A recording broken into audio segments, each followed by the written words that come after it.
Israeli forces have seized several vessels in international waters, detaining delegates on board from around the world. Among them, Mandla Mandela, the grandson of former President Nelson Mandela.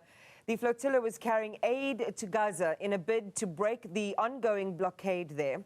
Organizers, including the Palestine Solidarity Alliance, have condemned the move. For more, we're joined by Firoza Mayet. Firoza, good morning to you. Welcome to the program. Of course, this has captured international imagination, and we'll get to the reaction from several nations, including our own, on what's occurred, but give you the opportunity to share your official position on the events and the scenes we saw playing out yesterday. Thank you so much, Iman, and thank you for having me on your program. Yes, this has been one of the largest humanitarian missions on sea historically. We have over 40 countries involved, over 500 participants, over almost 50 ships.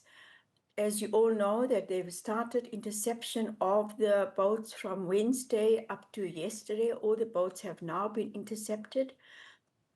All the delegates are detained in the occupied Palestinian territories. It is a peaceful mission. It was carrying humanitarian aid, baby formula, medical supplies to the besieged Gaza Strip. As you know, the Gaza Strip has been under blockade since 2007. What went in all these years into Gaza, whether it was food, whether it was people, whether it was water, whether it was any kind of medical supplies, all of that has been controlled since then by the Israeli regime.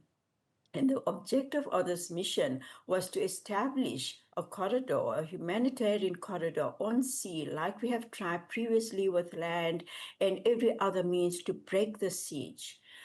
I think the success of this mission was, as you said, bring attention to the situation in Gaza, where so many children have died. I think just today, almost 30 people have been massacred. Yesterday, almost 60 people of them have been massacred, and most of them are children, women, innocent civilians. People have been moved from pillar to post. Some have been moved almost 100 times in these 2 years. Some of the children don't even know what a home looks like, Iman. Yeah. So I think that the objective of this global flotilla was to bring this attention to the world, and they have succeeded in that way. There were reports that, Firoza, the one Greek-flagged vessel, the McKenna, had managed to break through. But what you're saying this morning is, in fact, that by now, none have managed to break through. No, it's still we're still tracking it. It's still on sea, so the one boat is still there. It left the Greek island much later than every other boat, so it's still on the sea. We are still tracking it.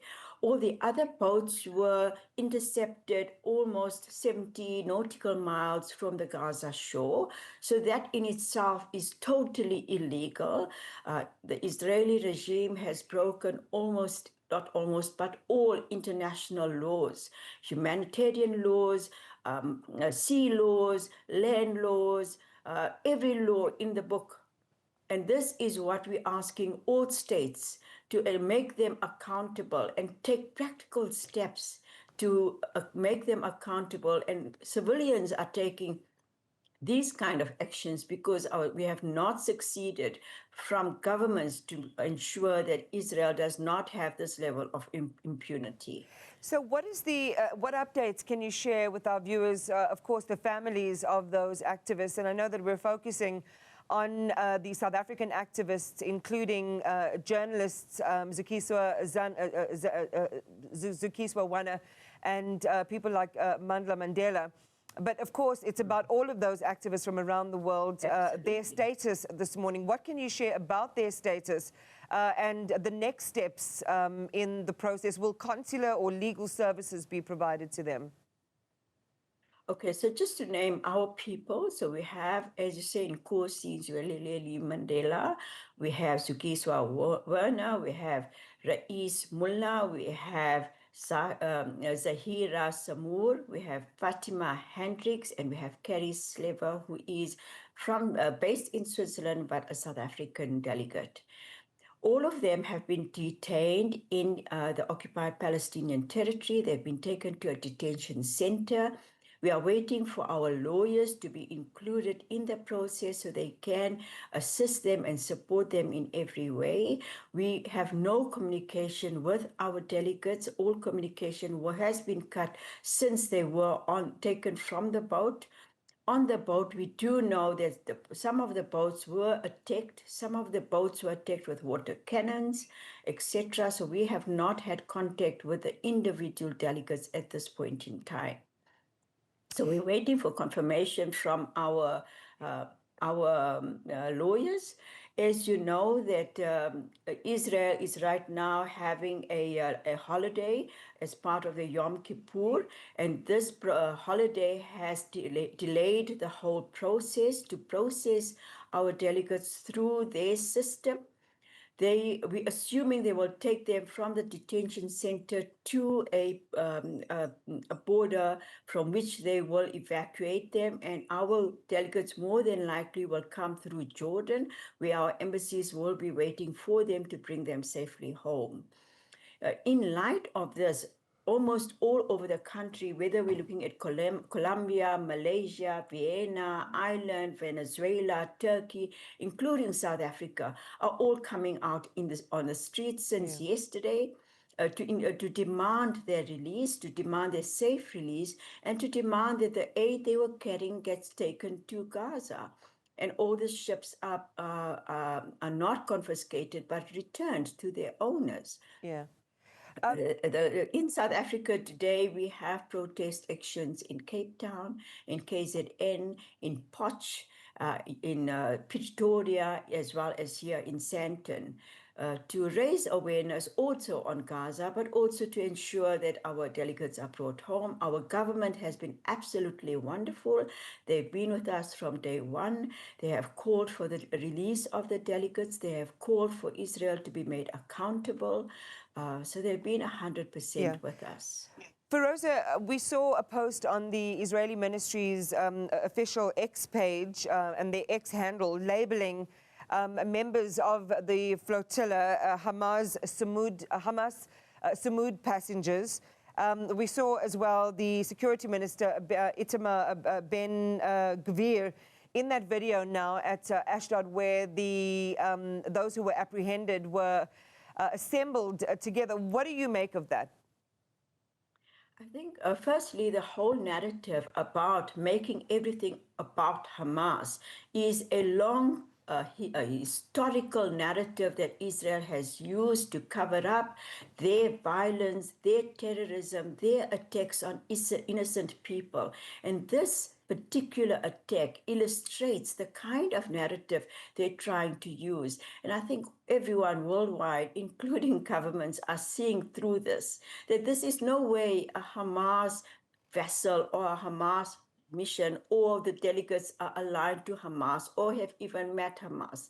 This is about solidarity, about humanitarian, about justice. And Israel is trying to bypass this and develop a narrative that they've done for the past 2 years and long before that. So we need to see through that and know that this was never a Hamas a vessel or mission. It was done by ordinary civilians from various countries. All our delegates, as you know, are innocent civilians that have joined the mission. That being one. In terms of your second question was, if you could just repeat that. I was just talking about Itamar Ben-Gvir at the Ashdod port. Yeah.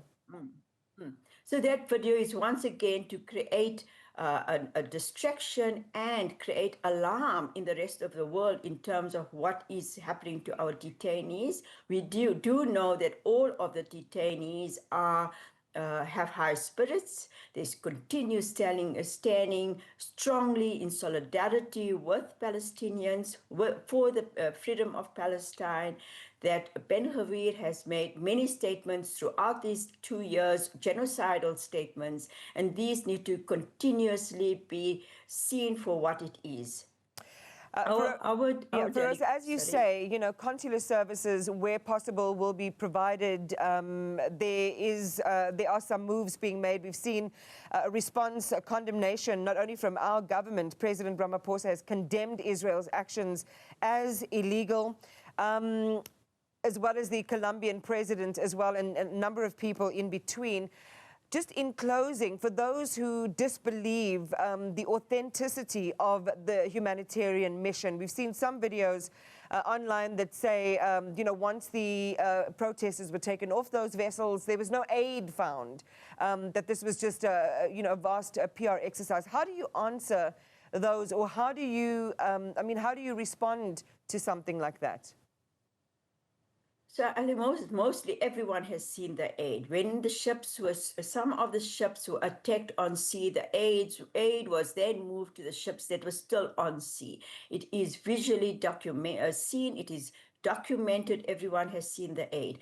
However, I must say that this was a symbolic mission. The aid was not going to be enough. It is symbolic in order to bring attention to the fact that civilians can establish a humanitarian corridor on sea, and that all states have this capability, and they need to do that. They need to ensure aid goes through sea, through land, through air, and ensure that people in Gaza do not continue time of famine. And that was the key objective, to indicate to the world that it's possible to open a humanitarian corridor. So let's do this. Firoza, thanks for talking to us this morning. Appreciate your time, and we will keep up to those developments insofar as those who have been abducted, who have been taken, and their return to their native countries. Thank you for talking to us this morning.